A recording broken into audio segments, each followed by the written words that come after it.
be identified with this first reading, which says, happy is a husband of a good wife.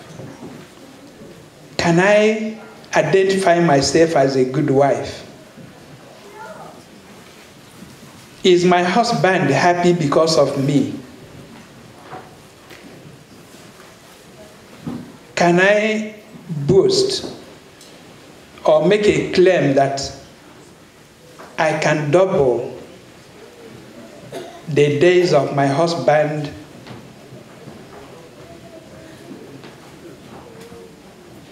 Can I be identified as one of those good wives, or be given as an example of good wife?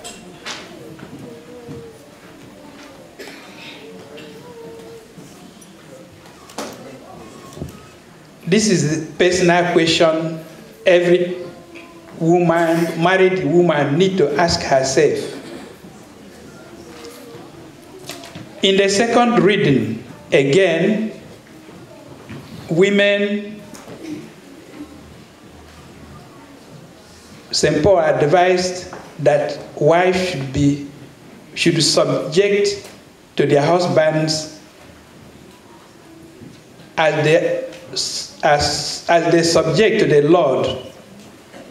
For husbands is the head of the wife, just as Christ is the head of the church. Another question for married women. Each person should ask herself, do I recognize my husband as my head? Do I look at my husband as the head of the family, as the authority? Do I really accept it in my heart of hearts? Sometimes truth is bitter, but we need to tell ourselves the truth.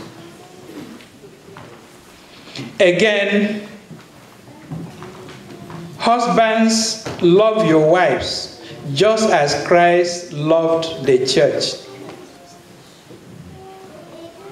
Married men here, ask yourself, do I really love my wife as Christ loved his church? Let me explain how Christ loved his church, because when we say it simply like this, it just appears so straightforward. Christ loved his church and died for his church. Christ loved his church and accepted to die because of the church. Married men,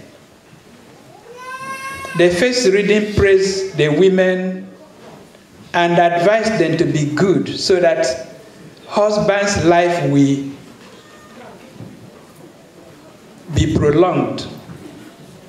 And second reading again advised women to subject to the husbands. Now, husband, you are expected to love your wives. Every husband should ask himself, in his heart of hearts, whether the love we are talking about he has is just for external. Are you ready to sacrifice for your wife, just as Christ sacrificed and died for the church? It's a personal question each husband and wife should ask themselves and answer it individually. Don't discuss it with anybody. And that question, when you are answering it, God is listening to you. In the gospel, they came to Christ because family problem didn't start today.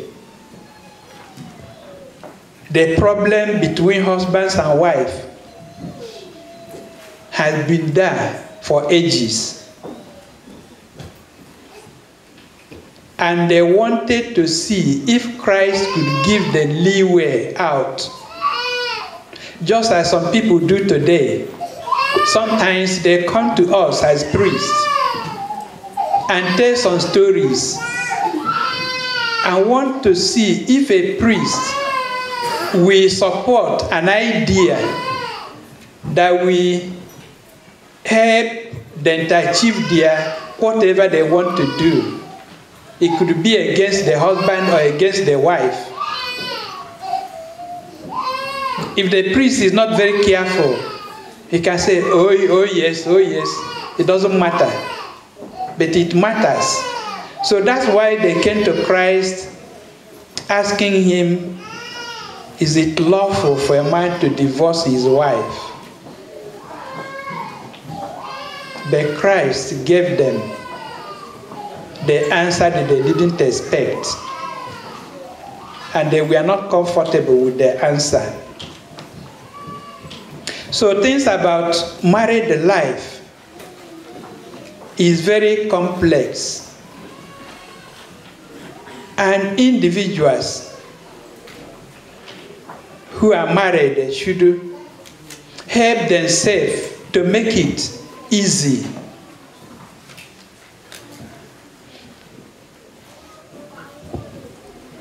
According to psychology, and the problem of other mind, it's very difficult for two people, even from the same family, to think about the same thing, the same way, agreeing on a principle.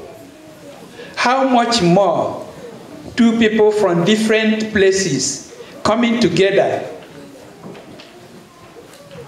to build a family? Of course, there are bound to be some moment of misunderstanding and disagreement. But one central solution is love. One central solution for family problem is love.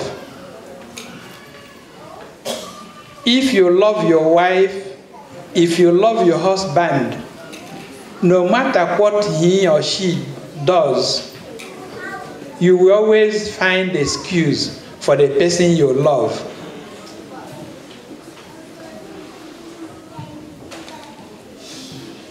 Sometimes you may love somebody, but forces or circumstances can make it difficult for that love to prosper. That is where it is necessary to commit married life to the hand of God.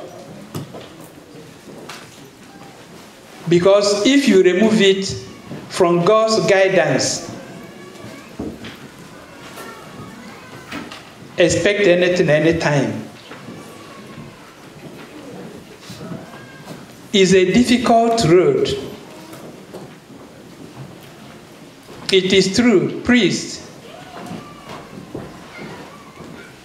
do not marry.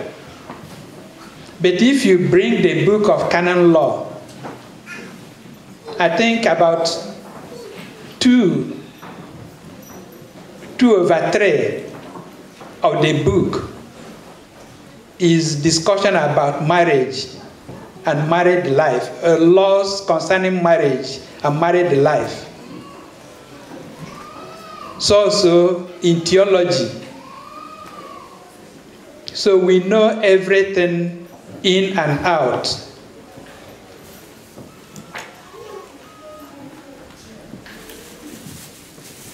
Again,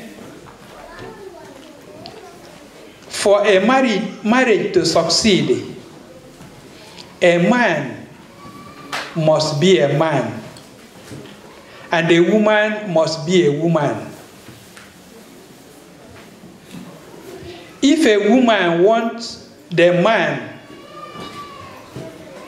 to bend to her own wishes or to behave the way we want, the way she wants, that may make that man to move away from manhood and become something else. And if a man loses his manhood, his wife will no longer like him again, because what she expected will no longer be there. So a man must always strive to be a man. So also a woman should always be and remain a woman.